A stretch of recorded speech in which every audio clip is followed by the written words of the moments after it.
अस्सलाम वालेकुम dear students. हम इससे पहले प्रीवियस लेक्चर में डिस्कस कर रहे थे factors affecting balance of chemical equilibrium, जिसमें हमने इफ़ेक्ट ऑफ कंसंट्रेशन डिस्कस किया और उसको अच्छे से एक्सप्लेन किया। आज अभी हम इफ़ेक्ट ऑफ टेम्परेचर डिस्कस करेंगे कि कोई भी रिएक्शन अगर इक्विलिब्रियम में है, बैलेंस है, तो उस पर टेम्परेचर का क्या इफ़ेक्ट होगा।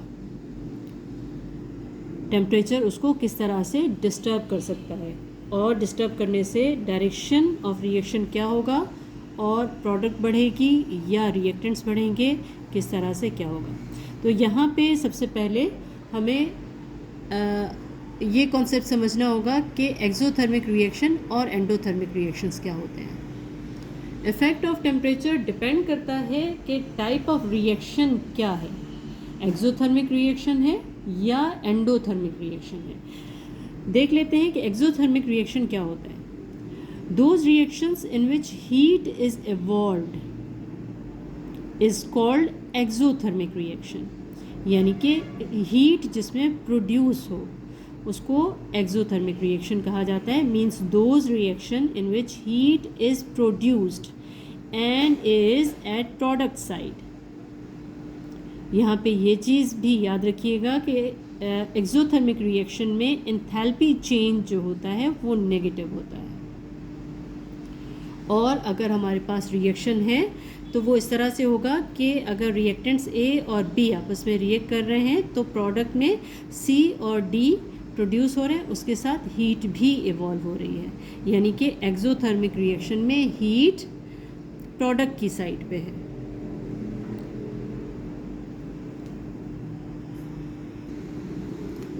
अगर एक्सोथर्मिक रिएक्शन में हीट इंक्रीज कर दी जाए, यानी कि टेम्परेचर का क्या इफ़ेक्ट है इक्विलिब्रियम के बैलेंस पे, कि अगर हीट इंक्रीज़ कर दी जाए। अब यहाँ पे हमने ये एग्जांपल जो लिखी हुई है ये एक्सोथर्मिक रिएक्शन की है, जहाँ पे हीट प्रोडक्ट साइड पे है। अब हीट अगर इंक्रीज़ कर दी जाएगी, हीट बढ़ा दी जाएगी, तो इक्विलिब्रियम डिस्टर्ब होगा और रिएक्शन शिफ्ट होगा रिवर्स डायरेक्शन में। जो पहले इक्विलिब्रियम पे था, दोनों स्टेबल थे,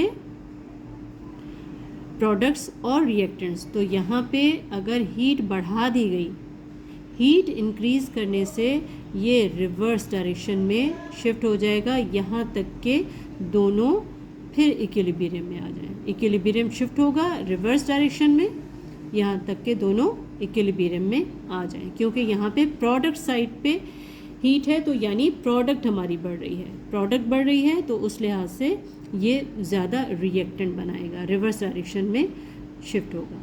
if heat is increased in exothermic reaction, equilibrium shifts to reverse direction and more reactants और A and B are produced.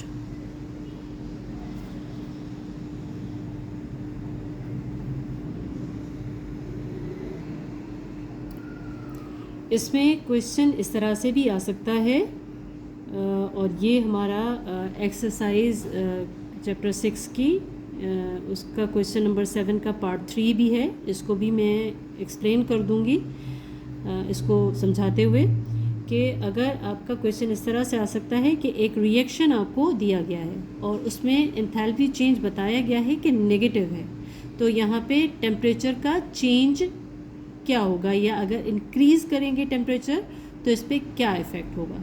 तो इंक्रीज़ करने से क्या होगा, अब यहाँ पे नेगेटिव है, दैट मीन्स हीट यहाँ पे है। हीट यहाँ पे मैं पहले भी आपको बता चुकी हूँ कि enthalpy is negative in exothermic reaction. Enthalpy change is negative, that means this is exothermic reaction. तो एक्सोथर्मिक रिएक्शन में हीट जो होती है वो प्रोडक्ट की साइड पे होती है। तो प्रोडक्ट की साइड पे अगर हम टेम्परेचर इंक्रीज़ कर देंगे, इस रिएक्शन में टेम्परेचर इंक्रीज़ करेंगे, तो ये रिवर्स डायरेक्शन में होगा और ज़्यादा SO2 और O2 प्रोड्यूस होंगे। तो टेम्परेचर इंक्रीज़ करने से क्या होगा कि ज़्यादा रिएक्टेंट्स प्रोड्यूस होंगे। हम ये कह सकते हैं कि अगर एक्सोथर्मिक रिएक्शन है या एंथैल्पी चेंज नेगेटिव है, उसमें हीट इंक्रीज़ करने से या टेम्परेचर इंक्रीज़ करने से इक्विलिब्रियम रिवर्स डायरेक्शन में शिफ्ट होगा और मोर रिएक्टेंट्स बनेंगे। तो इसका आंसर, अगर टेम्परेचर इंक्रीज़ करेंगे तो क्या होगा, equilibrium shifts to reverse direction and more reactants will be formed, यानी कि हीट बढ़ाएंगे तो ये इक्विलिब्रियम शिफ्ट होगा और ज़्यादा रिएक्टेंट्स बनेंगे, रिवर्स डायरेक्शन में शिफ्ट होगा। अब दूसरा केस आता है कि अगर एक्सोथर्मिक रिएक्शन में टेम्परेचर को डिक्रीज़ कर दिया जाए, इफ़ हीट इज़ डिक्रीज और इफ़ टेम्परेचर इज़ डिक्रीज्ड, हमारे पास रिएक्शन वही है कि हीट हमारे प्रोडक्ट की साइड पे है, एक्सोथर्मिक रिएक्शन है, एंथैल्पी चेंज नेगेटिव है और हीट इवॉल्व हो रही है। एक्सोथर्मिक रिएक्शन में हीट इवॉल्व होती है। तो यहाँ पे अगर हीट को डिक्रीज़ कर देंगे या टेम्परेचर इसका डिक्रीज़ कर देंगे, तो टेम्परेचर डिक्रीज़ करने से क्या होगा कि इक्विलिब्रियम डिस्टर्ब हो जाएगा, इक्विलिब्रियम डिस्टर्ब होगा और ए और बी आपस में रिएक्ट करेंगे ज़्यादा और ये फॉरवर्ड रिएक्शन होगा, ये रिएक्शन फॉरवर्ड डायरेक्शन में जाएगा और ज़्यादा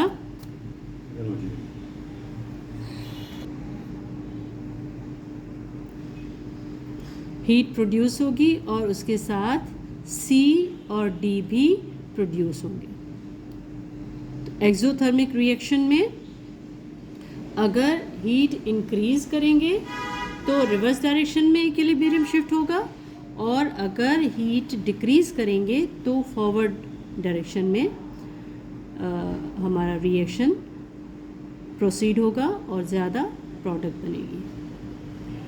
यहाँ पे दोबारा देख लेते हैं। On decreasing temperature the equilibrium is disturbed and reaction proceed to forward direction and more C+D is formed and heat is produced until it again become in equilibrium.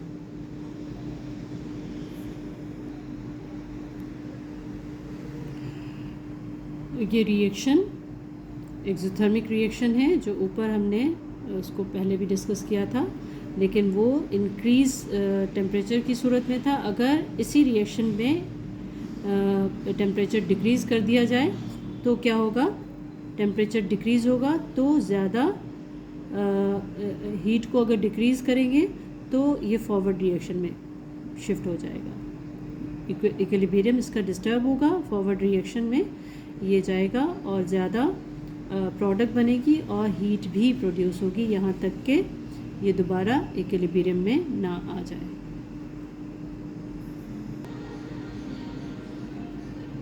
Effect of temperature balance को किस तरह से disturb करता है, exothermic reaction में different होता है, endothermic reaction में डिफरेंट होता है। एक्सोथर्मिक रिएक्शन हम डिस्कस कर चुके, अब हम आते हैं एंडोथर्मिक रिएक्शन पे। एंडोथर्मिक रिएक्शन होता क्या है? एंडोथर्मिक रिएक्शंस ऐसा रिएक्शन होता है जिसमें रिएक्शन में हीट सप्लाई की जाती है। Those reactions in which heat is supplied to the system or reaction is called endothermic reaction. यानी कि किसी भी रिएक्शन को प्रोसीड करने के लिए हीट दी जाए। In such reactions heat is at reactant side, यानी कि यहाँ पे रिएक्शन में रिएक्टेंट साइड पे हीट प्रोवाइड की जाती है। And enthalpy change is positive, enthalpy change यहाँ पे पॉजिटिव होता है, एंथैल्पी चेंज पॉजिटिव होता है। A+B एक रिएक्टेंट से उसके साथ हीट सप्लाई की जा रही है और C और D यहाँ पे C और D की फॉर्मेशन हो रही है और ये रिवर्सिबल रिएक्शन है, इक्विलिब्रियम पे ये रिएक्शन है और इसका एंथैल्पी चेंज हमेशा पॉजिटिव होता है, ये जहन में रखिए। एंडोथर्मिक रिएक्शन का एंथैल्पी चेंज पॉजिटिव होता है। अगर एंथैल्पी चेंज पॉजिटिव लिखा हुआ है तो आप ये समझ लीजिए कि ये एंडोथर्मिक रिएक्शन की बात हो रही है। और चूंकि एंडोथर्मिक रिएक्शन में रिएक्टेंट की साइड पे हीट होती है, तो अगर यहाँ पे हीट इंक्रीज़ की जाए, टेम्परेचर इंक्रीज़ कर दिया जाए, तो क्या होगा? हीट बढ़ा दी जाएगी तो इक्विलिब्रियम डिस्टर्ब हो जाएगा।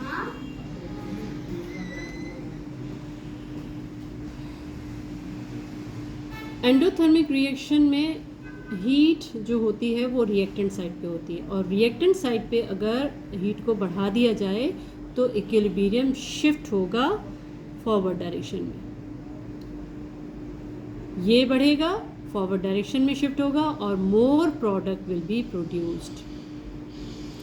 Equilibrium is disturbed if heat is increased or if temperature is increased in endothermic reaction. Equilibrium is disturbed and shifts to forward direction and more product is formed. और ये product जब तक बनती रहेगी जब तक कि दोबारा रिएक्शन इक्विलिब्रियम में ना आ जाए। और इसका क्वेश्चन है जो कि आपकी एक्सरसाइज में क्वेश्चन नंबर 7 में ही गिवन है, उसी को हम कोट कर रहे हैं कि 3 moles of oxygen gives 2 moles of ozone, और यहाँ पे डेल एच पॉजिटिव बताया गया है। Del H positive, enthalpy change positive means ये एंडोथर्मिक रिएक्शन है। इसमें मज़ीद बताने की ज़रूरत नहीं पड़ेगी कि ये आप समझ जाइए कि पॉजिटिव है तो एंडोथर्मिक रिएक्शन है। अब endothermic reaction means heat is at reactant side, तो यहाँ पे अगर हीट इंक्रीज़ करेंगे तो इक्विलिब्रियम शिफ्ट होगा फॉरवर्ड डायरेक्शन में और more O3 will be produced, more product will be produced. On increasing temperature, the equilibrium shifts to forward direction to produce more product to undo the stress. ज़्यादा product बनेगी ताकि वो दोबारा equilibrium में आ जाए।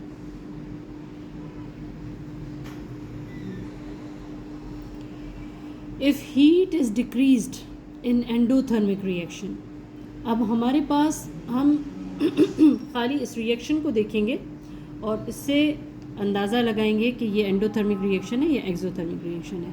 A + B reversible reaction, C + D, और यहाँ पे del H is positive. Del H positive means endothermic reaction, और endothermic reaction means heat is at reactant side. अब यहाँ पे हीट रिएक्टेंट साइड पे है, इसको अगर डिक्रीज़ कर देंगे तो डिक्रीज़ करने से क्या होगा कि इसकी कंसंट्रेशन ज़्यादा होगी और ये इक्विलिब्रियम शिफ्ट होगा टुवर्ड्स रिवर्स डायरेक्शन। हीट को कम करने से क्या होगा कि ये इसकी कंसंट्रेशन ज़्यादा होगी और ये ज़्यादा इस साइड पे शिफ्ट होगा, इक्विलिब्रियम डिस्टर्ब होगा और इक्विलिब्रियम शिफ्ट होगा towards reverse direction and more reactants will be formed. इससे ज़्यादा रिएक्टेंट्स प्रोड्यूस होंगे। तो इसको हम इस तरह से लिख सकते हैं, if heat is decreased in endothermic reactions on decreasing temperature, equilibrium shifts to reverse direction. Reverse direction में शिफ्ट होगा, more reactants will be formed, more reactants form होंगे और यहाँ तक कि ये दोबारा इक्विलिब्रियम में ना आ जाए। इसकी एग्जांपल आपके चैप्टर नंबर 6 की एक्सरसाइज का क्वेश्चन नंबर 7 है, उसी को हम कोट करेंगे यहाँ पे। और यहाँ पे गिवन है कि hydrogen and iodine reversible reaction है और हाइड्रोजन आयोडाइड बना है और del H is positive. Del H positive means this is endothermic reaction. Del H is positive means endothermic reaction. Endothermic reaction में क्या होता है कि हीट इज़ एट